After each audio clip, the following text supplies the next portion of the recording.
السلام علیکم ناظرین، چلے آج بادشاہی مسجد کی سیر کرے اور مسلمانوں کی عظمت رفتہ شان و شوکت مغلی طرز عمل پر بنائی گئی بادشاہی مسجد کی مکمل کہانی اور تاریخی داستان آپ لوگوں کی خدمت میں پیش کرتا ہوں۔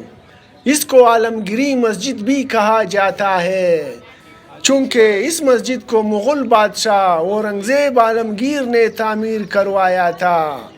اورنگزیب عالمگیر مغل بادشاہ کے بارے میں یہ مشہور ہے کہ یہ مغل بادشاہوں میں سے ایک نیک مغل بادشاہ تھا اور کثرت سے قرآن کریم کی تلاوت کرتا تھا۔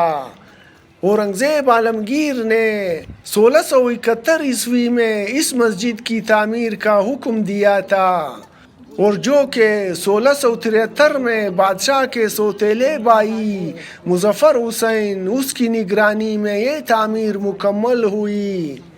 مساجد کی دنیا میں کسی بھی کونے میں یہ بادشاہی مسجد انداز تعمیر کی وجہ سے یہ الگ نظر آتی ہے، اور بادشاہی مسجد میں داخل ہوتے ہی سکون قلب کا احساس ہوتا ہے۔ خوبصورت گنبد، بلند و بالا مینار اور وسیع صحن اور اس مسجد کا خوبصورت نقش و نگار اس مسجد کی خصوصیات ہے۔ مغلوں نے جتنی بھی مسجدیں تعمیر کروائی، ان میں اسلامی فن تعمیر کو پیش نظر رکھا گیا۔ مسجد کی بیرونی دیواروں کو بہت خوبصورت نقش و نگار بنا کر اس کو خوبصورت بنایا گیا۔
آگے چلے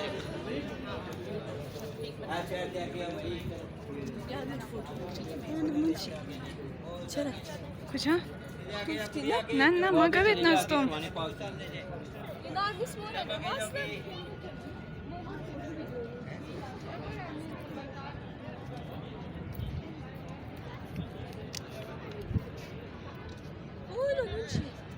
Pas pușto, nu mai.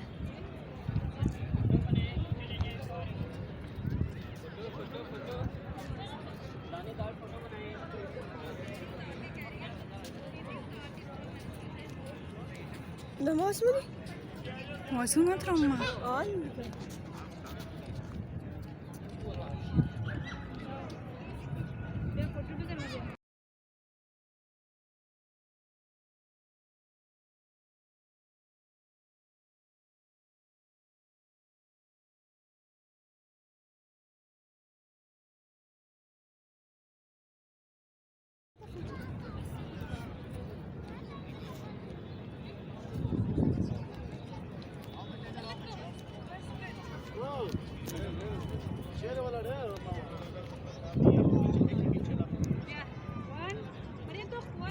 مسجد کے ہر کونے میں مربعی شکل کا ایک مینار ہے، جس کے ساتھ ہی سرخی میں پتھر سے بنا ایک برج اور سفید سنگ مرمر کا ایک گنبد ہے۔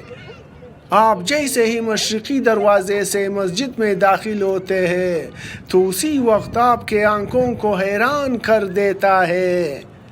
شاہ جہان کے زمانے میں تعمیر ہونے والی مسجدوں میں سے اس کا صحن وسیع رکھا گیا ہے، اور اس مسجد میں ایک وقت میں تقریباً 65,000 آدمی نماز ادا کر سکتا ہے۔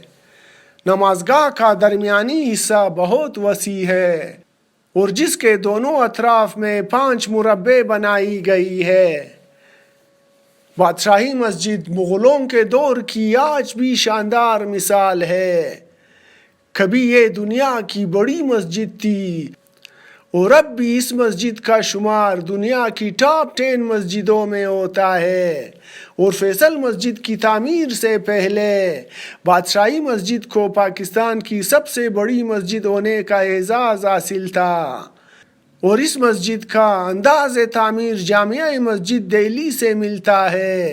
اورنگزیب کے والد شہنشاہ نے تعمیر کروائی تھی۔ بادشاہی مسجد قلعہ لاہور، جسے شاہی قلعہ بھی کہا جاتا ہے، اس کے بالکل مقابل تعمیر کی گئی، جس کا مغلیہ دور میں اس کی اہمیت کا پتہ چلتا ہے۔ اس مسجد کے تعمیر کے ساتھ ہی اورنگزیب نے شاہی قلعے کا مرکزی اور عالیشان دروازہ بھی تعمیر کروایا ہے۔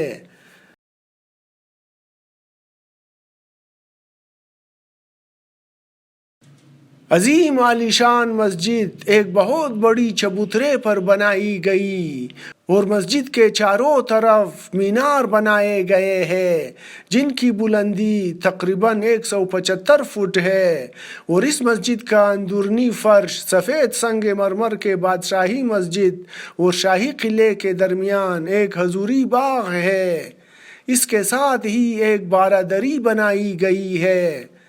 مسجد کے مشرقی دروازے کے ساتھ ہی شاعر مشرق علامہ محمد اقبال کا مزار بھی بنایا گیا ہے، اور سکھوں کے دور میں 1733 سے لے کر 1874 عیسوی تک اس تاریخی مسجد کو مسلمانوں کے لیے بند کر دیا گیا، اور اس مسجد سے قیمتی اشیاء لوٹ کر جنگی سامان کے لیے استعمال کیا گیا، اور بعد میں یہ انگریزوں کے قبضے میں بھی رہی، اور مسلسل مسلمانوں کے جدوجہد میں 1892 عیسوی میں یہ دوبارہ مسلمانوں کو واپس کر دی گئی۔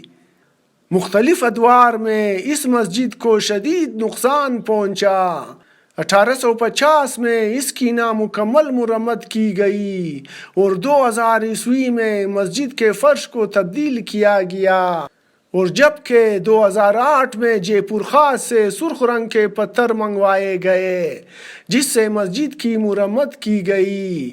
1993 میں اس مسجد کو عالمی ثقافتی ورثہ قرار دیا گیا، اور 22 فروری 1974 کو لاہور میں ہونے والی دوسری اسلامی سربراہی کانفرنس کے موقع پر 39 ممالک کے سربراہوں نے اس مسجد میں جمعے کی نماز ادا کی۔ اس مسجد کو دیکھنے کے لیے سینکڑوں سیاح دور و نزدیک سے اس مسجد کو دیکھنے کے لیے آتے ہیں، اور اس مسجد کو دیکھنے کے لیے زیادہ تر لوگ چین سے آتے ہیں، اور اگر آپ کو بھی موقع ملے تو آپ بھی اس عظیم الشان مسجد کو ضرور دیکھنے آئے۔ اس مسجد کی فن و تعمیر اور خوبصورتی سے حیران رہ جائیں گے۔ تاریخ کے اوراق میں مغل اور منگول دونوں بھائی تھے اور دونوں چنگیز خان کی نسل سے تھے۔ شکریہ۔